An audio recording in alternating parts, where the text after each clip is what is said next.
మీరు ప్రళయం అని నాకిప్పుడే అర్థమవుతుంది. ఈ ప్రళయం విలయం సృష్టించాలి నాగభూషణం. గాయపడిన నా మనసు, దగాపడిన నా జీవితం, ప్రశ్నార్థకంగా మిగిలిన నా భవిష్యత్తు నన్ను సమాధానం అడుగుతున్నాయి. నా శత్రువుల చావుని కోరుతున్నాయి. వాళ్ళ శవాలను లావాలా తగలబెట్టినప్పుడే రగులుతున్న ఈ అగ్నిపర్వతం శాంతించేది. అప్పుడే నాకు శాంతి, విశ్రాంతి.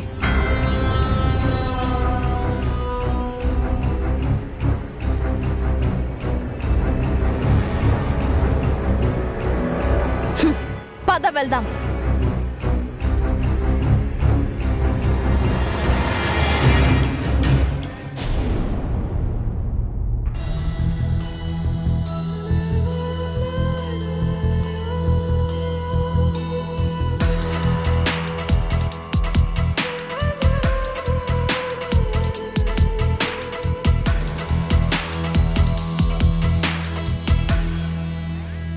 అనుమానం లేదు చంద్రిక, వాళ్ళిద్దరూ పరారై ఉంటారు. ఎలా అవుతారు? వాళ్ళలో కూడా అభి ఉన్నాడు కదా. వాళ్ళల్లో ఎవడు అభిగాడో అంతుపట్టడం లేదు చంద్రిక. అసలు ఎలా కనుక్కోవాలో తెలియడం లేదు. ఇవాళ తేలిపోతుంది పౌడరు. వాళ్ళలో ఎవరు అభిగాడో వాడే ఇంటికొస్తాడు, కాని వాడు పోతాడు.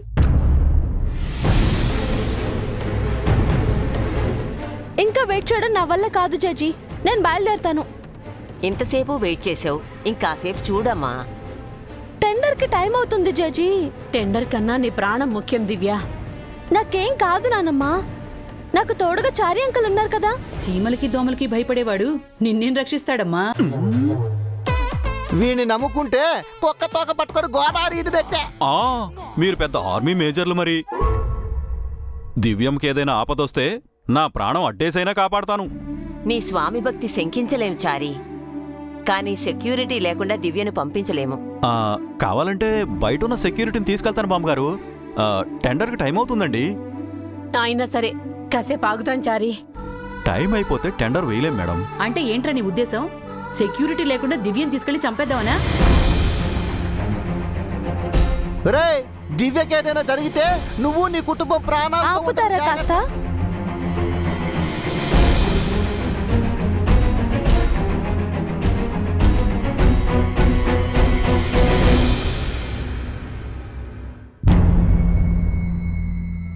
పొద్దునుంచి ఎక్కడికి వెళ్లారు మీరు? ఫోన్ కూడా స్విచ్ ఆఫ్ చేశారు. అది మీరు సెక్యూరిటీ అనుకుంటున్నారా లేక ఇంటికి వారసులు అనుకుంటున్నారా? పని మీద అంత శ్రద్ధ లేనప్పుడు పనెందుకు చేయడం? ఏరా, మేడం కోసం మీరు వెయిట్ చేయాలా, మీకోసం మేడం వెయిట్ చేయాలా? ఏమిటండి మీరేదో పెద్ద వానర్స్ లాగా వాళ్ళని దబాయిస్తున్నారు.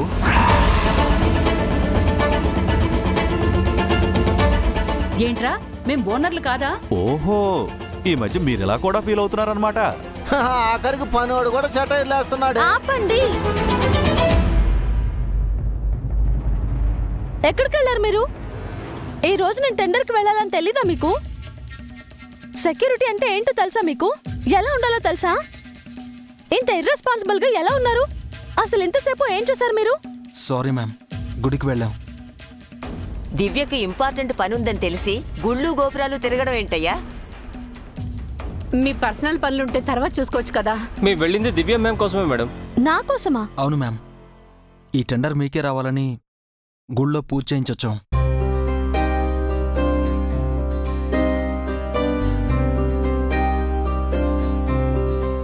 దివ్య కోసం పూజ చేయించాడంటే వీడే అభి అయి ఉంటాడు. ఈ టెండర్ మీకే వస్తుందని పంతులు గారు బాగా పూజ చేసి చెప్పారు మేడం.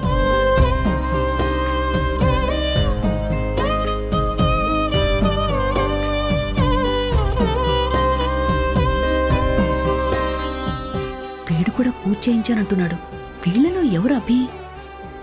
దివ్యకు సెక్యూరిటీతో పాటు తన భవిష్యత్తు గురించి కూడా ఆలోచిస్తున్నారన్నమాట. బావుందయ్యా. మీరు ఇంకెక్కడికో వెళ్లారని కోప్పడ్డాం. మంచి పని చేశారు. మా అభిబాబుంటే ఏం చేసేవారో మీరు కూడా అదే చేశారు. మీ ఇద్దరూ దివ్యమ్మకు సెక్యూరిటీ కాదు,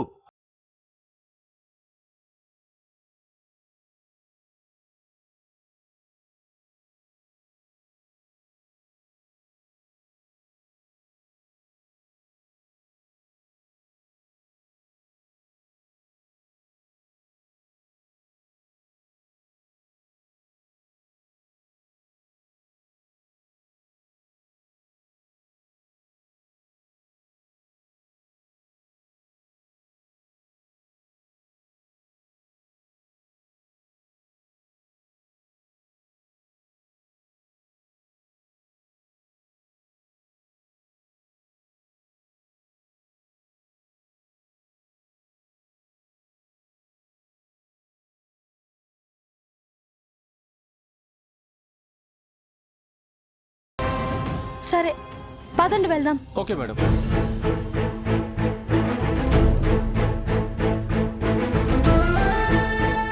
భగవంతుడా, ఈ టెండర్ ఎలాగైనా మాకే రావాలి. దివ్య కాకుండా ఇంకెవరికి వస్తుంది కల్పన? దివ్య కోసమే ఆ టెండర్ వెయిట్ చేస్తుంది. మరి దివ్య కొటేషన్ ఎప్పుడో లీక్ అయిపోయింది. లీక్ అయిన కొటేషన్ వేసి ఈ పార్టీకి నిత్య టెండర్ కొట్టేసి ఉంటుంది.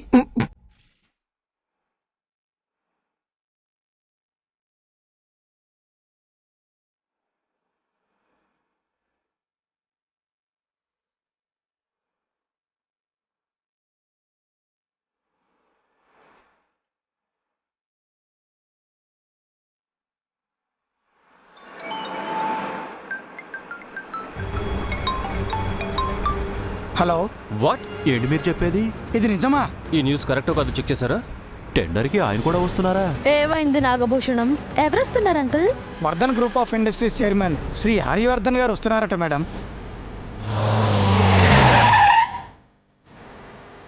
Vardhan group of industries chairman Shri Aryavardhan sir వస్తున్నారట.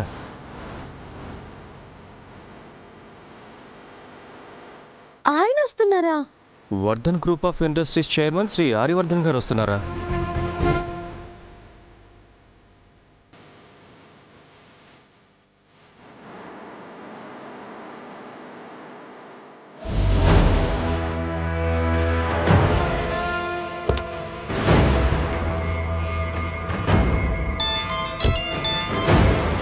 We are on the way.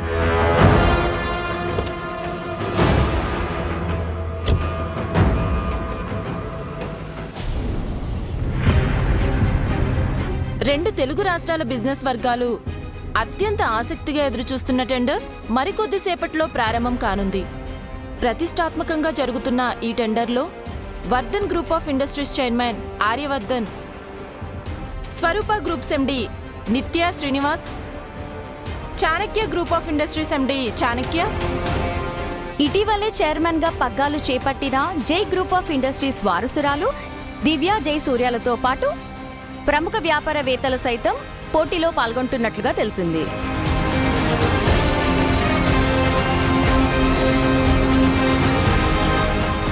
ఈ ప్రెస్టీజియస్ టెండర్ ఎవరిని వరించబోతున్నది అత్యంత ఉత్కంఠంగా మారింది. చూస్తూనే ఉండండి జీ న్యూస్. ఏం చేద్దాం మేడం? ఏం చేయడం ఏంటి? టెండర్కి ఎంతమంది వచ్చినా ముఖ్యంగా మనకి ముగ్గురుతో పోటీ మేడం. ఒకరు చాణక్య, అతను మన మనిషే కాబట్టి అతనితో ఏ ప్రాబ్లం లేదు. ఇంకొకరు దివ్య, ఆల్రెడీ తన కొటేషన్ మనం హైజాక్ చేశాం కాబట్టి మనకు ప్రాబ్లమే లేదు. అసలు ప్రాబ్లం అంతా ఆ మూడో మనిషితోనే. ఎవరయ్యా వ్యక్తి? అతను వ్యక్తి కాదు మేడం, శక్తి. Vardhan group of industries chairman Shri Harivardhan sir.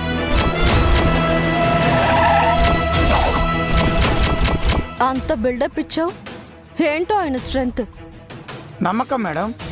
అంటే నమ్మిందానని నిజం చేస్తాడు. నమ్మిన వాళ్ళ కోసం ప్రాణాలు ఇస్తాడు. నమ్మక ద్రోహం చేస్తే ప్రాణాలు తీస్తాడు.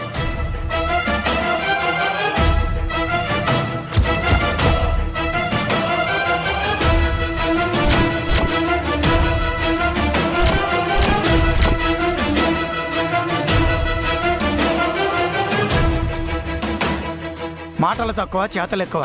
అంచనాలకి అందడు, భయాలకు లొంగడు, పొగడ్తలకు దూరంగా, ప్రమాదాలకు దగ్గరగా ఉంటాడు. అమ్మ మాట వినే కౌసల్యరాముడు, ప్రేమించే మనసుకు సీతారాముడు, పగవాళ్లకు పరశురాముడు. అతన్ని టచ్ చేయడం అంటే కోరి ఎక్స్పైరీ డేట్ తెచ్చుకోవడమే మేడం.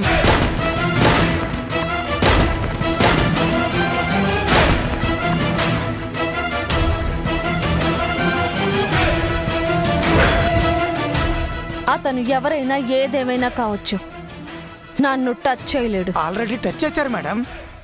మీరు కట్టుకున్న ఈ చీర Rajanandini saris, care of Aryavardhan sir. మీరు జైల్లో ఉన్న ఈ 12 ఏళ్ల కాలంలో ఆర్యవర్ధన్ సార్ మర్రి చెట్టులా విస్తరించారు. దేశ విదేశాల్లో ఆయనకి ఆఫీసులున్నాయి. అలాంటి అతన్ని ఢీ కొట్టడం అంటే సూర్యుడిని ఒక ఉల్క ఢీ కొట్టడం లాంటిది మేడం. బుల్షిట్. అలాంటి వాళ్ళను చాలా మందిని చూశాను, కానీ ఆర్యవర్ధన్ సార్ని చూసుండ్రు. ఆ ఆర్యవర్ధన్కి నేనేంటో చూపిస్తాను. ఆల్రెడీ బయలుదేరాడన్నావు కదా, ఆపే. అతని గేటు దాటి లోపలికి రాకూడదు. మేడం, మీరు ఎవరిని ఆపమంటున్నారో తెలుసా? ఆర్యవర్ధన్ గారిని. అతను ఆర్యవర్ధన్ అయితే ఏంటి? నేను నిత్య శ్రీనివాస్. నేను చెప్తున్నాను, తనని ఆగిపోమని చెప్పు. మనం చెబితే ఆగిపోయే మనిషి కాదు అతను. మాటలతో వినకపోతే మనుషులను పంపించు. ఏం మాట్లాడుతున్నారు మేడం? ఆర్యవర్ధన్ సార్ కూడా ఎవరుంటారో తెలుసా మీకు? ఎంతమంది బాడీగార్డ్స్ ఉంటారేంటి? ఒక్కరే మేడం. ఒక్కరికే భయపడుతున్నావా? ఆ ఒక్కడు 100,000 మందితో సమానం మేడం.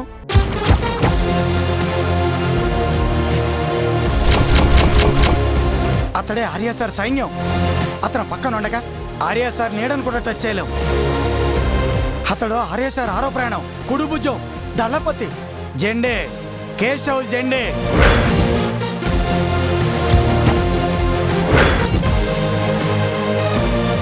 కేశవ్ జెండా అయినా జెండాపై కపరాజైనా నాకు అనవసరం. నువ్వేం చేస్తావో నాకు తెలియదు. ఆర్యవర్ధన్ ఇక్కడికి రాకూడదు, టెండర్ వేయకూడదు. That's it. మేడం మేడం ఎంత చెప్పినా ఎందేమిటి ఇవిడ? ఆర్య సార్ని నేనే ఆపగలను. కురువితో తలగొక్కోవడం ఏమిటి? ఇప్పుడు ఏం చెయ్యాలి? ఉద్యోగ ధర్మం ఏదో ఒకటి చెయ్యక తప్పదు కదా.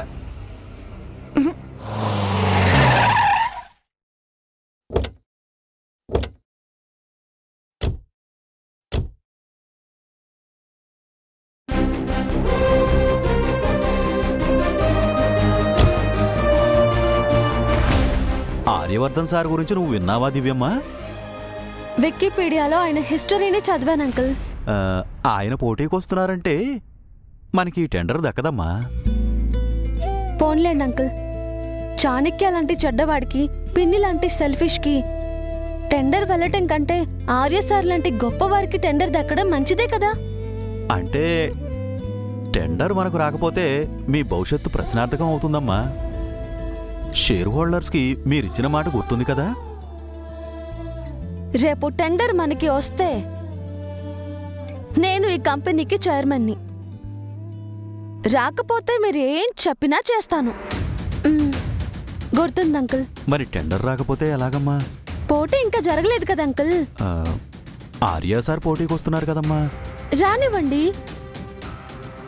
మనకొకరిపై ఎంత భక్తి గౌరవం ఉన్నా వ్యాపారంలో ఆ వ్యక్తి మన ప్రత్యర్థి అయినప్పుడు తనతో పోటీ పడి తీరాల్సిందే, గెలుపు కోసం ఆ క్షణం వరకు ప్రయత్నం చేయాల్సిందే అని నాన్న డైరీలో రాసుకున్నారు.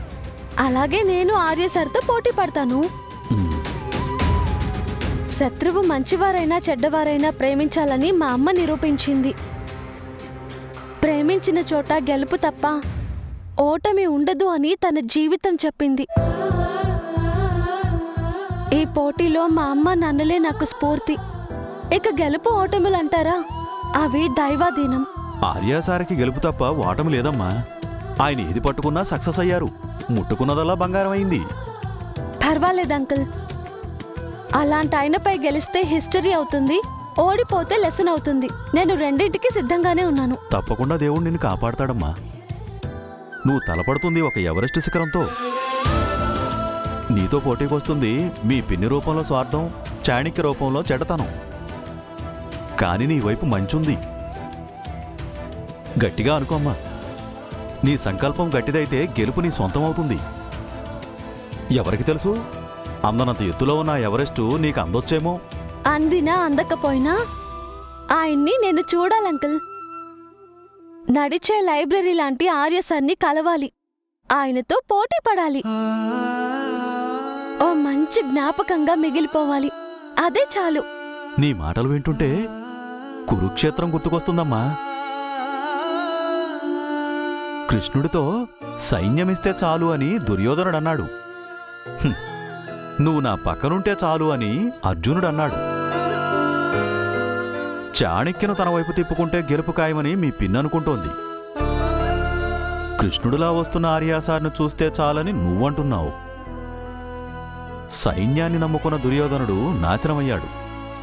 కృష్ణుడు నడిపించిన అర్జునుడు రాజయ్యాడు. చరిత్ర పునరావృతం అవుతుందేమో చూద్దాం.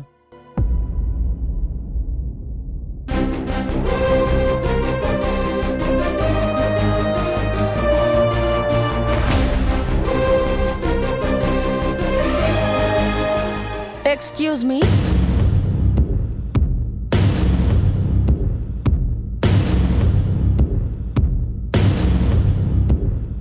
రావే నా అక్క కూతురా, నువ్వెప్పుడొస్తావా అని వెయిట్ చేస్తున్నాను.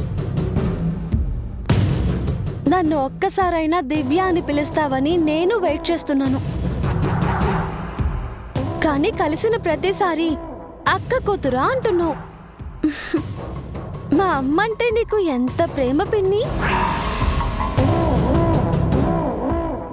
ఏంటే నాకే కౌంటర్ వేస్తున్నావు? నువ్వు దేవీపురంలో తప్పించుకుని ఉండొచ్చు, ఆఫీస్లో చైర్మన్గా ఛార్జ్ తీసుకుని ఉండొచ్చు, షేర్ హోల్డర్స్ని కన్విన్స్ చేసి ఉండొచ్చు, కానీ ఈ టెండర్ మాత్రం గెలవలేవు. ఇది నాది, నేనే గెలుస్తాను. నువ్వింకా గెలుపుని అందుకునే ప్రయత్నంలోనే ఉన్నావు పిన్ని. నేను ఆల్రెడీ గెలిచేశాను. ఎక్కడా? కలలోనా? కాదు, నీ కళ్ళ ముందే. నా కోసం నువ్వు ఎదురు చూస్తున్నావు అంటే నేను గెలిచినట్టే పిన్ని. నీకోసం ఎదురు చూడ్డం కాదే నీ చావు.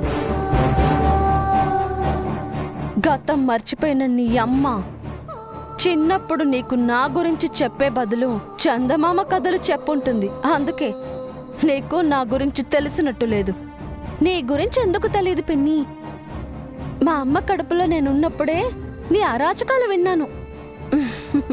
గాడ్, అభిమన్యుడు కూడా అమ్మ కడుపులో ఉన్నప్పుడు పద్మవ్యూహం గురించి సగమే విని యుద్ధంలో చచ్చిపోయాడు. నీకు ఆగతే పట్టబోతుంది. ఈ యుద్ధంలో నువ్వు చావబోతున్నావు. యుద్ధం నాకు కొత్త కాదు పిన్ని. యుద్ధంలో నేను చావను. నిజానికి నా పుట్టికే ఒక యుద్ధం. నన్ను అన్నయ్యని కనడానికి, పోషించడానికి మా అమ్మ పరిస్థితులతో పోరాడింది. జీవితం అంటే యుద్ధం అని చిన్నప్పుడే చెప్పింది. మొక్కగా ఉన్నప్పుడే నన్నేం చేయలేకపోయావు, ఇప్పుడేం చేస్తావు? అవునే, మొక్కగా ఉన్నప్పుడే తుంచి పారేయాల్సింది. తప్పు చేశాను. చెట్టై తిరిగొచ్చావు. ఒక మొక్క చెట్టవ్వడం వెనుక ఎంత కష్టం దాగుందో నీకు తెలుసా పిన్ని? ఒక చిన్న విత్తనం మొక్కగా మొలకెత్తడానికి ఎంత ప్రయాసపడాలో నీకు తెలుసా? ఆ విత్తనాన్ని పక్షులు, చీమలు తినేయచ్చు. వాటి కంట పడకుండా మట్టిని కప్పుకోవాలి. అప్పుడు విత్తనాన్ని చీల్చుకుని మొక్క బయటికొస్తుంది. ఆ మొక్కను మేకలాంటి జంతువులు తినేయచ్చు. వాటి నుంచి తనని తాను కాపాడుకోవాలి. నీటి కోసం తన చిట్టి వేళ్లను భూమి అడుగు పొరల్లోకి పంపాలి. మెల్లమెల్లగా చిగుర్లు వేసి ఎండ, గాలి, వానకి తట్టుకుని ఎదగాలి. ఆకులుగా, కొమ్మలుగా విస్తరించాలి. ఇంత కష్టం నేను పడ్డాను పిన్ని. నీ భాషలో చెట్టై తిరిగొచ్చాను. ఎంత పెద్ద చెట్టైనా ఒక తుఫానుకి కోకటి వేళ్లతో సహా పైకి లేచి నేల పడుతుంది. నేను కూడా సైక్లోన్ లాంటి దాన్నే. అది చూద్దాం. ఇప్పుడేగా ఆట మొదలైంది. ఇక ఆట నాదే, ఆటలో వేట నాదే. Wait and see.